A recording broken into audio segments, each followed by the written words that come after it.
Hello बच्चों, welcome to this general talk number 19। हमेशा की तरह मैं यहाँ पे बच्चों के क्वेश्चन एंड आंसर डिस्कस करेंगे। बहुत दिनों बाद मैंने जनरल टॉक डाला बिकॉज अब बच्चों के क्वेश्चन क्या बहुत कम आते हैं। ये ओवरऑल 4 डेज एंड 5 डेज से मेरे पास क्वेश्चन है बच्चों के, जो भी डाउट है रिलेटेड टू प्रिपरेशन। एंड कुछ बच्चों को डाउट है related to how to do study. अभी आप सबका 12th का रिजल्ट आ गया रहेगा। बहुत बच्चों ने स्कोर कम किया रहेगा, या तो भी उसका टेंशन लेने का जरूरत नहीं है। जितना भी स्कोर आया है सिर्फ अपना सीटी के लिए एलिजिबल हो कि नहीं वो चेक कर लेना। आपका पीसीएम में जैसे आउट ऑफ 300 150 होना चाहिए minimum score for satisfying the eligibility criteria for open category. ठीक है। उतना एलिजिबल हो उसने से मैटर रखो। ज़्यादा मैटर नहीं करता 12th का marks for engineering admission and pharmacy admission जो भी है। ओके। सो देखते हैं बच्चों के क्वेश्चन। पहला क्वेश्चन है, sir I got 106 marks in mock test and how can improve my score to 140 to 150, please reply sir. Same question दूसरे का भी है, 100 to 120 के बीच में स्कोर आ रहा है। How to improve that. ठीक है। मैं ये बच्चों को ये बोलूंगा कि पहले तो आप क्या करो, आपके जो प्रीवियस ईयर के क्वेश्चन है यदि आपने सॉल्व किए होंगे तो उनको रिवाइज करो। रिवाइज करो का मतलब क्या है कि जो भी प्रीवियस ईयर के तुम्हारे क्वेश्चन तुमने एक बार सॉल्व कर लिए हैं या नहीं सॉल्व किए उनको सॉल्व करो। और इस बार सॉल्व करो तो आंसर मत देखो कि आपको आ रहा है कि नहीं आ रहा है। ये प्रीवियस ईयर के क्वेश्चन बोलते हैं ना, आपके दिमाग में बैठ जाना चाहिए। जो भी कॉन्सेप्ट्स वगैरह आपने सीखा रहेगा या कभी पढ़ा ही नहीं रहेगा, इवन आपके 12th के बोर्ड के स्टडी के टाइम पे आप प्रीवियस ईयर क्वेश्चन सॉल्व करते तब आपको समझा रहेगा कि ऐसा भी कॉन्सेप्ट है। तो उन सबको ऐसे रिवाइज करो। ठीक है। सेकेंड थिंग, आपके जो प्रीवियस जो मॉक टेस्ट आप दे रहे हो, आपको 106 मार्क्स आ रहा है, मतलब आपके कितने क्वेश्चन रॉन्ग हो रहे हैं? 94 क्वेश्चन रॉन्ग हो रहे हैं। तो ये सारे जो क्वेश्चन है जो रॉन्ग हो रहे हैं इनको मतलब इतना पढ़ लो, मतलब इतना बोलते हैं कि इनके दिमाग में वापस कभी भी क्वेश्चन आएगा ना तो आपका आंसर वो रॉन्ग नहीं होना चाहिए। ठीक है। सेकेंड थिंग तो मैंने ये आपको बता दिया। ठीक है। आपके जो भी प्रीवियस मॉक टेस्ट है, प्रीवियस जो भी मॉक टेस्ट आपने दिए उनको रिवाइज करो। ठीक है। ऐसा नहीं कि, क्योंकि जब तक आप ऐसा मॉक टेस्ट रिवाइज नहीं करोगे आप आगे बढ़ते चले जाओगे, मॉक टेस्ट मुंह उठा के ऐसा दोगे। ऐसा मत करो। थोड़ा उनपे इफर्ट तो लगेगा ही। ठीक है। मॉक टेस्ट जो भी दे दिए उनको रिवाइज करो। जो भी आपके क्वेश्चन रॉन्ग हो रहे हैं उससे रिलेटेड टॉपिक पढ़ लो। यदि क्वेश्चंस में प्रॉब्लम्स रॉन्ग हो रहे हैं तो कुछ एक्स्ट्रा प्रॉब्लम्स बुक से उठाओ, एमसीक्यू बुक से उठाओ, सॉल्व करो। यदि आपका वो पर्टिकुलर चैप्टर आपको लगता है कि जो भी प्रॉब्लम्स है 106 मार्क्स है, 94 क्वेश्चन रॉन्ग हो रहे हैं, यहाँ पे कुछ 80 से 90 क्वेश्चन रॉन्ग हो रहे हैं, तो ये पर्टिकुलर क्वेश्चन एक सेम टॉपिक से आ रहा है तो उस टॉपिक को पढ़ लो, उस टॉपिक को ज्यादा प्रैक्टिस कर लो। ठीक है। मतलब फॉर एग्जाम्पल केमिस्ट्री में आपके मार्क्स कम आ रहे हैं तो ऑर्गेनिक केमिस्ट्री में आपके मार्क्स कट रहे रिएक्शंस वगैरह में, तो उस पर्टिकुलर पार्ट सेक्शन पे ज्यादा मेहनत कर लो, एमसीक्यू बुक सॉल्व कर लो, उसके प्रीवियस ईयर क्वेश्चन को रिवाइज करो। ठीक है। तो ऐसे एफर्ट्स डालोगे ना तभी आपके स्कोर बढ़ेंगे। और मोर इम्पोर्टेंट पार्ट, कोई भी मॉक टेस्ट देने से पहले ऐसा जरूरी नहीं कि आप रोज मॉक टेस्ट दो। एक मॉक टेस्ट दिया 2 दिन का गैप ले लो। ये 2 दिन बहुत बोलते हैं ना, बहुत जम के मेहनत करो। बहुत जम के मतलब अपना जो पुराना तुम्हारा प्रीवियस ईयर क्वेश्चन ऐसा चेकलिस्ट बनाओ। आपने mock test second mock test देने से पहले आप सोच लो आपने प्रीवियस ईयर क्वेश्चन रिवाइज किए क्या। ठीक है। प्रीवियस ईयर क्वेश्चन रिवाइज किए मतलब जो भी डिफिकल्ट क्वेश्चन आपको लगे होंगे या नया नया जो क्वेश्चन आपको फर्स्ट टाइम मैंने समझा और फर्स्ट टाइम लगा कि अरे ये क्वेश्चन कुछ नया है, तो उनको ऐसे स्टार मार्क करके रखो। और जब भी न्यू मॉक टेस्ट देने लगो रिवीजन के टाइम पे ये सारे स्टार मार्क्स वाले क्वेश्चन उनको रिवाइज कर लो। ठीक है। प्रीवियस मॉक टेस्ट में भी जो क्वेश्चन तुम्हारे रॉन्ग हुए, ऐसे ही फॉर्मूला नहीं आता इसलिए रॉन्ग हो गया, या कुछ कॉन्सेप्ट ध्यान में नहीं था रॉन्ग हो गया, उनको रिवाइज करो। क्योंकि जो रिवीजन ही है ना, लगातार रोज डेली रिवीजन, ऐसा जो बोलते हैं रिवीजन जितना अच्छा रहेगा ना तभी वो आपका स्कोर बढ़ेगा। ठीक है। और मॉक टेस्ट के स्कोर से ज्यादा पैनिक मत हो कि कम आ रहा है कम आ रहा है। ये आप रोज एफर्ट डालोगे ना तभी आपका मॉक टेस्ट का स्कोर सुधरेगा। ठीक है। ये जो इन शॉर्ट आपका मार्क्स कम आ रहा है, बेसिक इश्यू है कि आपका रिवीजन में इश्यू आ रहा है। ठीक है।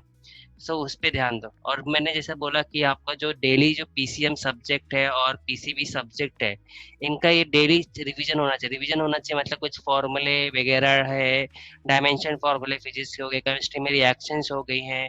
ठीक है। प्रॉब्लम बेस्ड जो भी प्रॉब्लम्स के जो फॉर्मूले रहते हैं वो सब आने चाहिए। मैथ्स के फॉर्मूला ऐसा रोज आँख के नीचे से जाना चाहिए तभी आपका कैसे स्कोर परफेक्ट हुआ। तो ये सब चेकलिस्ट है, इनको चेक कर लिया करो। हाँ, नेक्स्ट मॉक टेस्ट देने से मेरा प्रीवियस ईयर का रिवीजन हो गया है कि नहीं, प्रीवियस मॉक टेस्ट से मैंने रिवाइज कर लिया है कि नहीं, मैंने पूरे सब्जेक्ट का रिवीजन, पूरा सब्जेक्ट का रिवाइज कर लिया है कि नहीं। ठीक है, ऐसा भी तो नहीं होगा कि एक दिन में पूरा फिजिक्स रिवाइज हो जाएगा, मतलब एटलीस्ट जो छोटे छोटे फॉर्मूले रहते हैं ना, उतना तो कर लो। ठीक है सर। नेक्स्ट क्वेश्चन सर, मेरे पास इनकम सर्टिफिकेट और डोमिसाइल भी है, डोमिसाइल तो चाहिए ही आपको, तो सीओपी में एडमिशन के लिए कितना फीस लगेगा। ठीक है, सो सीओपी सीएस के लिए पूछ रहे थे। देखो, आपके पास इनकम सर्टिफिकेट में आपको एक चीज बताना चाहूंगा, जो भी गवर्नमेंट कॉलेज है, गवर्नमेंट ऑटोनोमस कॉलेज है, उनमें जो ये ट्यूशन फीस रहता है, इनकम सर्टिफिकेट होने से क्या फायदा मिल सकता है, जो भी ट्यूशन फीस होता है वो इनमें बहुत कम रहता है, लाइक अप्रॉक्स 50,000 से 20,000 रेंज करता है। यदि आपके पास इनकम सर्टिफिकेट है तो आप TFWS सीट के लिए अप्लाई कर सकते हैं, जिसको क्या बोलते हैं, ट्यूशन फीस वेवियर स्कीम।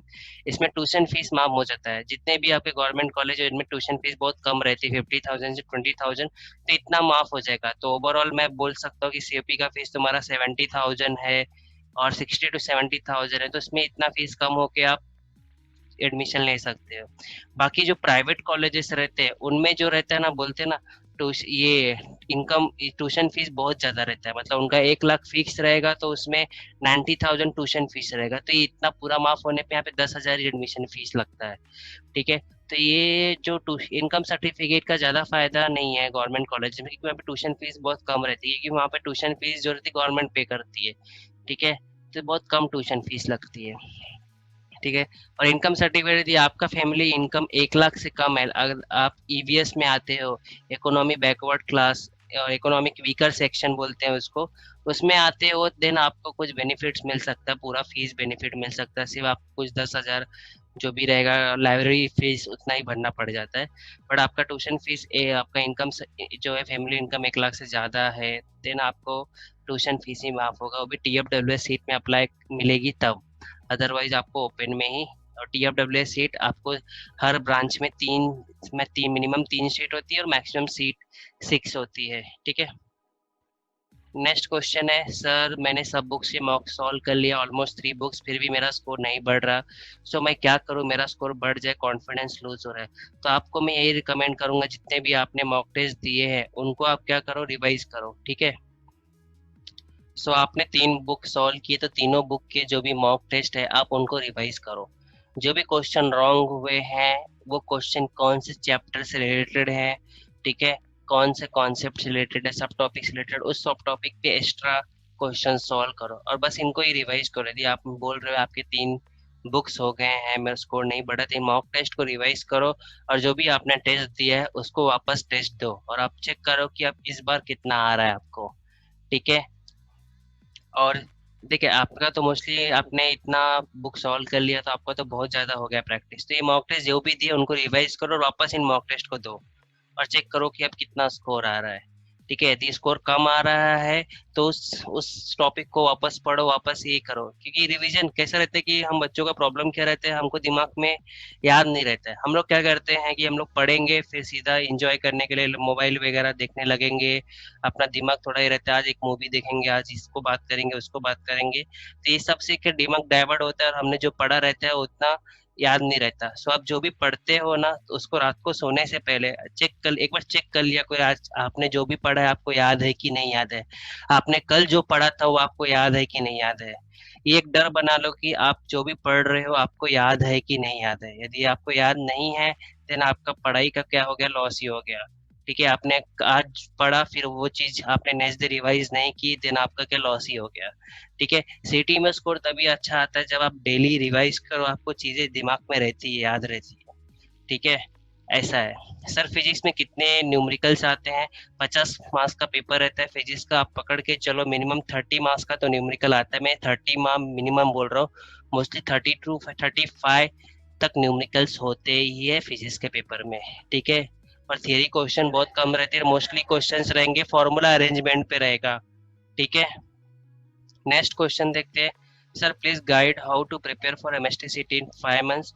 यदि आप 12th बोर्ड के स्टूडेंट हो तो मैं आपको रिकमेंड करूंगा, आपका सीटी का पढ़ाई कैसे कर सकते हो आप 12th का जो भी चैप्टर पढ़ रहे हो, जो भी चैप्टर कवर हो जा रहे हैं आपके, उससे रिलेटेड जो भी सीटी के प्रीवियस ईयर के क्वेश्चंस है आप उनको सॉल्व करके रख लो, ठीक है। तो इससे कैसे आपका सीटी का बोलते हैं ना 70 to 80% पढ़ाई हो जाता है, प्रीवियस ईयर के क्वेश्चन अलॉन्ग विथ आपके जो भी गवर्नमेंट बुक है से आप पढ़ाई कर रहे हो, तो पर्टिकुलर चैप्टर में जो भी सॉल्व अनसॉल्व प्रॉब्लम्स है उनका प्रैक्टिस कर लो, बोर्ड के जो प्रीवियस ईयर क्वेश्चन है उनको रिवाइज कर लो, तो आपका 70 to 80% प्रिपरेशन हो जाता है। बाकी जो रहता है 30 to 20% प्रिपरेशन ये आपको मॉक टेस्ट से होता है, ठीक है। सो आप मॉक टेस्ट, आपको लगता है आपका पहले तो ये कवर करो, आपके सारे बोर्ड के चैप्टर्स पढ़ डालो, साथ में प्रीवियस ईयर क्वेश्चन सॉल्व कर डालो, ठीक है। फिर आपके मॉक टेस्ट पे देना स्टार्ट करो, ठीक है। और ये मॉक टेस्ट आप चैप्टर वाइज देके देखो, चैप्टर वाइज देखे आपको एमसीक्यू बुक रहेगा तो उसमें भी लास्ट में कुछ क्वेश्चंस रहते हैं, या खुद अपने आप से रैंडमली कोई भी क्वेश्चन उठा के सॉल्व किया करो 10-10 क्वेश्चन, तो ऐसा भी बहुत हो जाता है, ठीक है। सर मुझे बोर्ड्स में मार्क्स कम आए हैं, सीटी का एग्जाम नहीं होगा तो क्या होगा, आपका सीटी का एग्जाम देखो अभी तक रुका हुआ है, मतलब सीटी का एग्जाम कंफर्म ही होगा, क्योंकि बच्चे लास्ट 1 साल से प्रिपरेशन कर रहे हैं, उनके लिए गवर्नमेंट ऐसा कुछ ये नहीं लाएगी कि सीटी का एग्जाम कैंसिल कर देगी, वो तो कंफर्म ही होगी, क्योंकि बहुत सारे बच्चों ने इतना फीस भरा है, कोचिंग किया है, ये सब से बहुत सारे बच्चे के अनसेटिस्फाइड हो जाएंगे और फिर कोर्ट वगैरह केस हो जाएगा, तो ऐसा मत सोचो कि सीटी का एग्जाम नहीं होगा, ठीक है। बोर्ड में मार्क्स कम आए, यदि आप सिर्फ इतना देखो कि आप सीटी की इंजीनियरिंग एडमिशन की एलिजिबिलिटी आप सेटिस्फाई कर रहे हो कि नहीं सेटिस्फाई कर रहे हो, उतना ही ध्यान दो, ज़्यादा ध्यान मत दो, ठीक है। और ज़्यादा निगेटिविटी मत सोचो, आप अपनी सिर्फ पढ़ाई पे ध्यान दो, ठीक है। नेक्स्ट है सर, सीटी 2021 पर कुछ इफेक्ट पड़ेगा क्या ड्यू टू कोरोना वायरस। आपका सिलेबस कम हो सकता है, मैं इतना बता सकता हूँ, आपका जो भी पीसीएम और पीसीबी का जो सिलेबस है फॉर सिटी प्रिपरेशन वो कम हो सकता है, मैं इतना सिर्फ आपको बता सकता हूँ, ठीक है। सर सीटी कैंसिल तो नहीं होगा ना, नहीं तो बहुत लोगों के साथ इंडस्ट्री होगा, नहीं कैंसिल होगा, जो कि मैंने आपको ऑलरेडी बता दिया, ठीक है। नेक्स्ट क्वेश्चन है sir, I am getting 130 to 140 when I solve previous year paper but I get when I solve this paper. अच्छा, मैंने जो भी अपने चैनल पे जो पेपर दिए वो सॉल्व कर दिए, इनको 110 से 130 आता है, and are these are really harder and I am not doing good. ठीक है, मैं आपको ये बता दूं, जो भी आपके फर्स्ट से 24 मैंने मॉक टेस्ट दिए हैं वो आपके हरियाणा बुक से, और ये हरियाणा बुक के जो भी क्वेश्चंस रहते हैं वो थोड़े सीटी से थोड़ा हाई लेवल रहता है, बट मैं आपको यही रिकमेंड करूंगा आप हमेशा हाई लेवल के लिए प्रिपेयर करके रखो, ठीक है। क्योंकि आप बोल नहीं सकते कि सीटी का कौन से टाइम का पेपर इजी है, कौन से टाइम का पेपर हार्ड है, ठीक है। क्योंकि जितना आप हार्ड के लिए प्रैक्टिस रहोगे ना उतना ही अच्छा रहेगा, ठीक है। क्योंकि क्वेश्चन इजी रहते हैं, मतलब समटाइम्स क्योंकि बहुत सारा डेटा है अपने को दिमाग में रखना है, क्वेश्चन समटाइम्स इजी भी आता है बट समटाइम हमको टाइम ज़्यादा लग जाता है सोचने में, ठीक है। तो ऑलवेज प्रिपेयर फॉर हार्ड, ठीक है। सो आपके जो 25 से ऑनवर्ड मॉक टेस्ट है वो सब टारगेट पब्लिकेशन से, तो वो थोड़े आपके बोल सकते हैं कि ये सिटी लेवल है, बट मैं आपको एक चीज बोलूंगा, कोई कुछ भी ऐसा सिटी लेवल का क्वेश्चन ऐसा होता नहीं है, ऐसा जो बोलते हैं सर ये मॉक टेस्ट का सिटी लेवल का ही है क्या, ऐसा कुछ सिटी लेवल होता नहीं है। अभी अभी आज का जो है टाइम, उसमें गवर्नमेंट क्या करती है, जेई मेन एग्जाम हो रहा है, नेट एग्जाम हो रहा है, तो जो हमारा जो डीडी है जो कंडक्ट करता है सिटी एग्जाम, वो भी क्या करता है कि इन अपना जो सीटी का जो पेपर है अब थोड़ा टफ बनाने लगा है, ठीक है। तभी तो इसका कुछ वैल्यू रहेगा, यदि ये टफ नहीं रहेगा इजी रहेगा तो सब इसी को मतलब कुछ दे के फायदा नहीं ना इंजीनियरिंग का।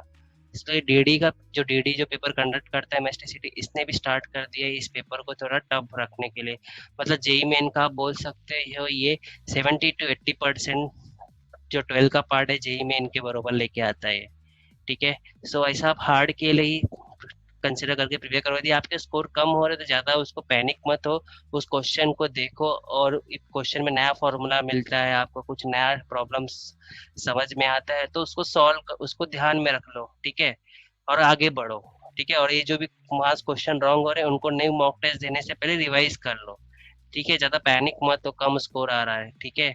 स्कोर देखो, आपका स्कोर जितना भी अभी आ रहा है आप सिर्फ प्रैक्टिस करो, आपका जो मेन एग्जाम होगा उसमें स्कोर बढ़ेगा ही।